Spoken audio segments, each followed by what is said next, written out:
Let me begin with a simple truth. Most people don't plan to waste the next decade of their lives. And yet, most people do. They don't wake up one morning and decide, I think I'll drift aimlessly for 10 years.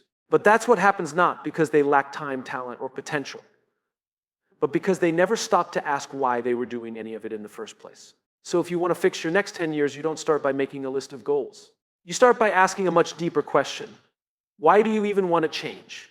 Most people think in terms of what they want: a better job, more money, a nicer house, recognition, stability. But the real question is, what are those things supposed to do for you? If your next 10 years are only driven by what you think you're supposed to achieve, you may end up wildly successful and deeply unfulfilled.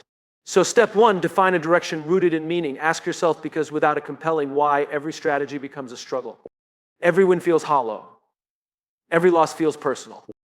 10 years is a long time, but it's not forever. So the second thing you need to do is stop thinking in short-term wins and start thinking in terms of long-term values. Here's the mistake many people make. They chase careers instead of callings, promotions instead of purpose. The truth is, the best investment you can make in your next decade is to become someone who can't be ignored. Not by shouting louder, but by standing for something that matters. So play the infinite game. Be the one who builds trust, who leads with integrity, who shows up consistently even when it's inconvenient. Those are the people who win over time. Most of us have been taught to think in terms of achievement: graduate with honors, land the high-paying job, buy the house, climb the ladder, hit the next milestone. These are the metrics we're told define success. They're measurable, tangible, and easy to showcase. But somewhere along the way, we often lose sight of the reason we started in the first place. That's where the danger lies, because without a clear sense of meaning, the metrics we chase can become cages we build around ourselves. Fixing the next 10 years of your life doesn't begin with a to-do list. It begins with a deeper question. Why do you want those things? What are they supposed to do for you? What kind of life are you actually trying to build? And why does it matter? Too many people set goals they don't understand. They want to earn more money, but they haven't asked themselves what they'll do with it. They want to get promoted, but they haven't figured out why the position matters beyond the title. They want to start a business, but they haven't clarified what problem they care about solving. In the absence of meaning, achievement becomes hollow. You can win the game and still feel like you're losing. The truth is, meaning gives your effort direction. It turns activity into progress. When you know why something matters to you, you don't just show up, you show up with clarity, energy, and resilience. You stop being driven by comparison or fear and start being guided by purpose. And that's when things begin to shift. If you look at people who live with a sense of fulfillment over time, it's rarely because they've accumulated the most. It's because they've aligned their time with what matters. They've made decisions that are consistent with their deeper values. That alignment between what they do and why they do it is what makes the difference. So how do you find that kind of clarity? Start by asking better questions. Instead of, what do I want to achieve? Try, what kind of person do I want to become? Ask yourself, what problems am I willing to struggle through? Or what matters enough to me that I do it even if it were hard, even if nobody noticed? These questions dig beneath the surface and help you uncover the foundation that your future needs to be built on. This isn't just about personal satisfaction, it's also the key to long-term performance. People with a strong sense of meaning tend to be more motivated, more consistent, and more resilient when things go wrong. They aren't just reacting to life, they're actively shaping it. Of course, metrics still matter. They help us measure progress. But they should be the outcome of a meaningful pursuit, not the reason for it. When metrics drive you without meaning to anchor them, burnout isn't a possibility, it's a guarantee. So if you want to fix the next 10 years, stop by asking what would make those years worth remembering. Not just what you want to have, but who you want to be. Build your strategy from there. Let your goals grow out of your values, not your insecurities. Don't chase success just to prove something, create a life that reflects something deeper.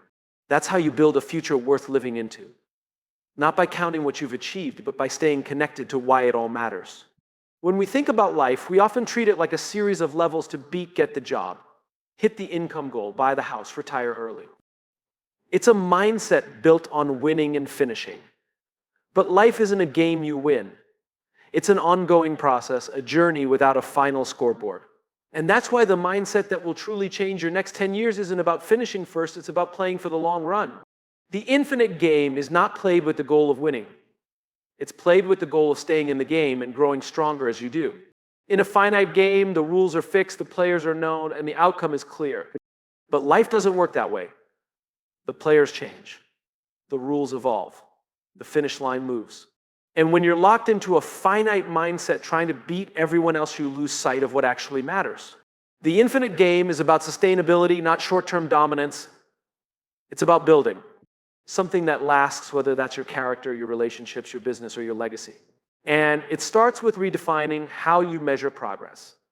Success in an infinite game isn't about outperforming others, it's about outgrowing yourself. Are you more honest than you were last year? More disciplined? More kind, more courageous, more focused? That's the measure that counts. Too often we get stuck in the trap of short-term thinking. We chase quick wins, instant gratification, validation from likes, promotions, or applause. And while there's nothing wrong with achievement, the danger lies in defining yourself by it. Because when the applause fades or the numbers drop, you'll feel lost unless your purpose is deeper than the outcome. Playing the infinite game means choosing consistency over intensity. Anyone can sprint for a week, but what really matters is what you do day after day, month after month, year after year. Infinite players don't need to impress, they need to endure. They make decisions based on values, not optics. They prioritize long-term relationships over short-term gains. And they understand that real growth doesn't always look impressive from the outside. This mindset also changes how you deal with failure. In a finite game, failure is the end, it means you lost. But in an infinite game, failure is part of the process. It's not a dead end, it's feedback. You learn, you adjust, you keep playing. Infinite players aren't afraid to make mistakes because their identity isn't tied to being perfect, it's tied to being committed. And perhaps most importantly, when you adopt the infinite mindset, you start to realize that purpose outlasts pressure. The work becomes bigger than you. You're not just building a career, you're creating a body of work. You're not just making money, you're generating impact. You're not just surviving the next year, you're planting seeds for the next decade. This doesn't mean you ignore results, it means you put them in their proper place. The question is no longer just what can I get? It becomes what can I sustain? And what can I contribute? That shift changes everything. So if you want to fix your next 10 years, stop playing like it's a race with a finish line. Start playing like it's a legacy in the making. Lead with purpose. Think long-term. Build trust. Choose principles over popularity. Show up not just when it's easy, but especially when it's not. The players who win in the long run are the ones who never stop playing the game that actually matters. Who you become over the next 10 years will be shaped far more by who you spend time with than by what you intend to do. We like to believe that we're self-directed, independent thinkers who chart our own paths, but the truth is we are deeply influenced by our environment, especially the people in it. If you want to change your future, one of the most powerful things you can do is to surround yourself with growth-minded people. Growth-minded people think differently. They're not obsessed with looking good, they're committed to getting better. They value learning over ego, curiosity over comfort, and progress over perfection. And when you spend time with people like that, their mindset starts to rub off on you. You begin to hold yourself to a higher standard, not because of pressure, but because of inspiration. You see what's possible, not just what's familiar. The danger is that we often choose comfort over challenge when it comes to relationships. We stay close to people who accept our excuses, validate our limitations, and never push us to stretch. These relationships might feel safe, but they can be quietly destructive. Over time, they reinforce a version of us that isn't growing, and in many cases, isn't even honest. If you're serious about transforming the next decade of your life, you have to make some difficult but necessary decisions. You have to evaluate who's in your circle and what they're doing to your mindset. Ask yourself, are these people pushing me forward or pulling me back? Do they challenge me to think bigger, act with courage, and stay true to my values? Or do they reinforce fear, complacency, and negativity? Growth-minded people won't always tell you what you want to hear, but they will tell you what you need to hear. They'll call you out when you're playing small. They'll question your assumptions when you're not thinking clearly.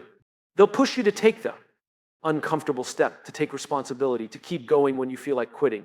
And they'll do it not to tear you down, but because they see something in you worth building. This kind of environment creates a different kind of accountability, not the guilt-driven kind, but the kind built on mutual respect. You start showing up not just for yourself, but because you don't want to let your team down. You don't want to be the person who breaks the momentum, who settles for less, who chooses the easy way out. That's the power of proximity.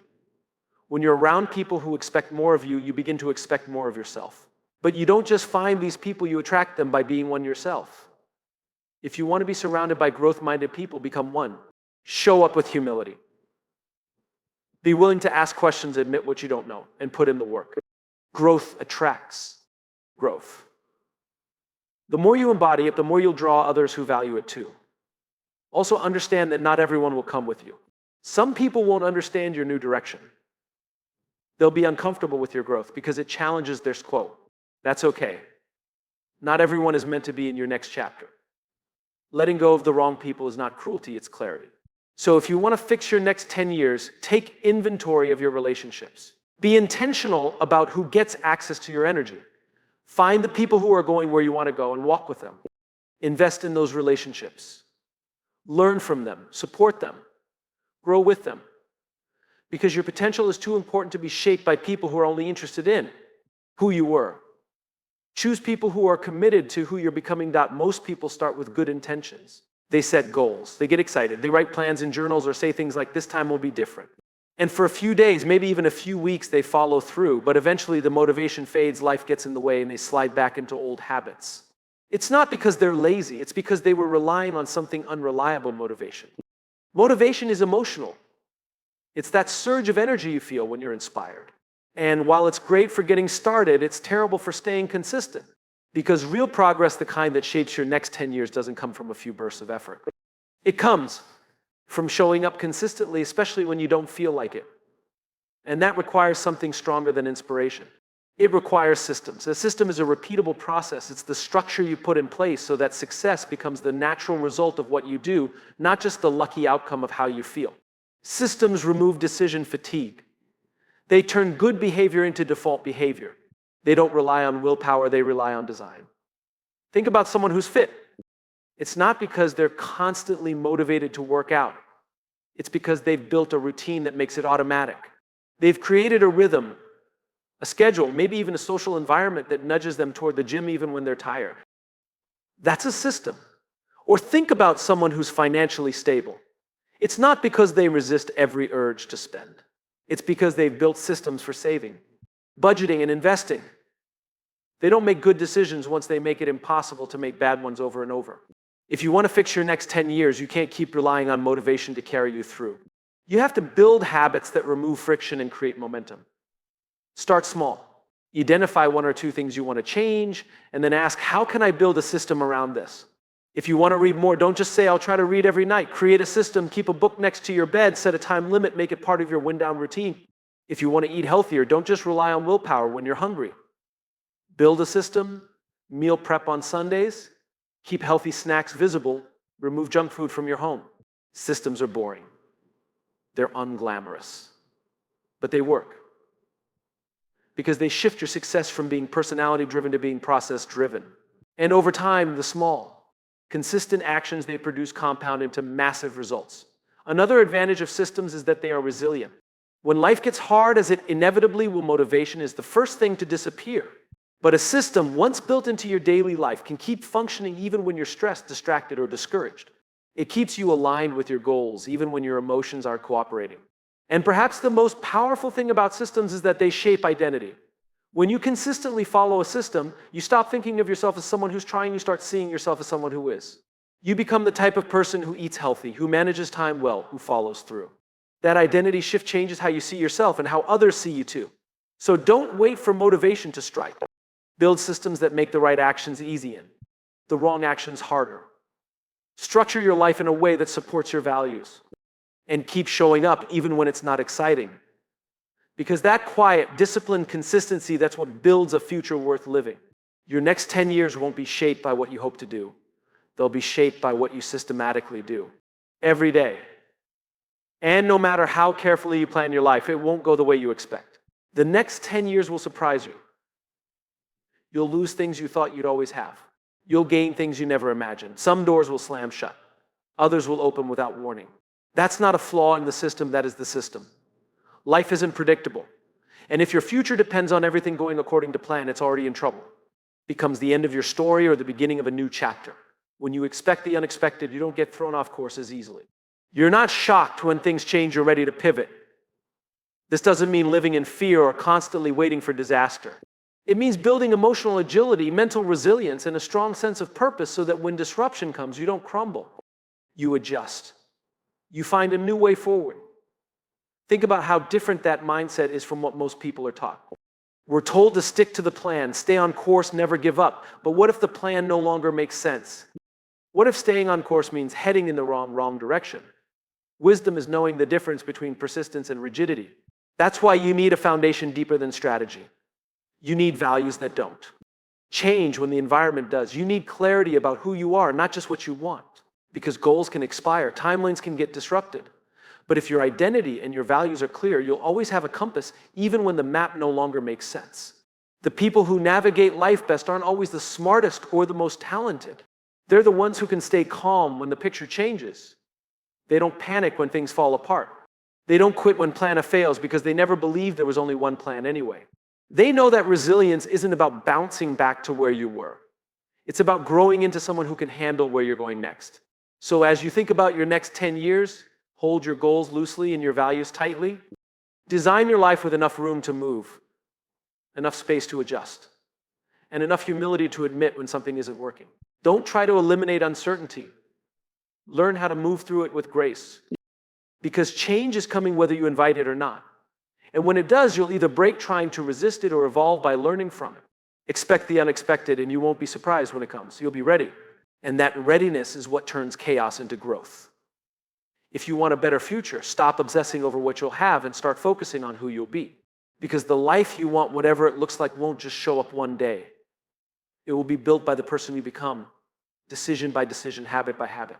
You don't get the future you hope for. You get the future you're prepared for. And that preparation starts with becoming the kind of person your future needs. Most people think about the next 10 years in terms of external milestones. The dream job, the house, the relationship, the income level. But all of those things are outcomes, not sources. The real engine behind them is internal. Your discipline, your mindset, your character, those are the roots. Without them, even if you reach your goals, you'll struggle to keep them. And more importantly, you might not enjoy them when you do. So the question isn't just, what do I want in 10 years? The better question is, what kind of person would be able to create and sustain that kind of life? That question changes everything. It shifts your focus from wishing to becoming, from daydreaming to action. Becoming that person won't happen by accident. It's a conscious, daily process. It requires self-awareness, being honest about your weaknesses, your blind spots, your limiting beliefs. It takes responsibility, refusing to blame circumstances or people for where you are and owning the work needed to grow. And it takes courage because real growth is uncomfortable. It asks you to confront parts of yourself you'd rather avoid. But the good news is you don't need to become someone else entirely. You need to become more of who you already are at your best, more focused, more consistent, more generous, more resilient. That version of you already exists in potential. It just needs to be developed through intention.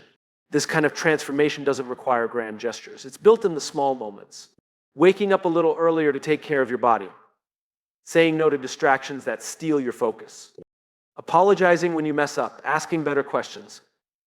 Keeping your word. Doing the thing you said you would do, even when no one's watching. These are the building blocks of the person your future needs. It also means choosing growth over comfort. Because comfort will always try to keep you where you are. It will tell you to settle, to wait, to avoid the hard stuff. But your future doesn't need a comfortable version of you, it needs a courageous one. One who's willing to take risks, to get back up after falling, to keep learning, and to stay grounded in values even when the path isn't clear. And don't make the mistake of thinking this journey is selfish. In fact, becoming the person your future needs is one of the most generous things you can do. Because when you grow, everyone around you benefits. Your relationships get healthier. Your work gets stronger. Your presence becomes more impactful. You lead not because of position, but because of who you are. So as you think about the next chapter of your life, stop waiting for the perfect opportunity or the ideal circumstances. Start becoming the kind of person who can lead with clarity, adapt with grace, and persist with grit no matter what the world throws at you. Because the future isn't built by those who had it easy. It's built by those who prepared for difficulty, who trained in the dark, who stayed honest, focused, and faithful to the vision even when it wasn't glamorous. Be that person. And when the future arrives, you won't be surprised by success, you'll be ready for it.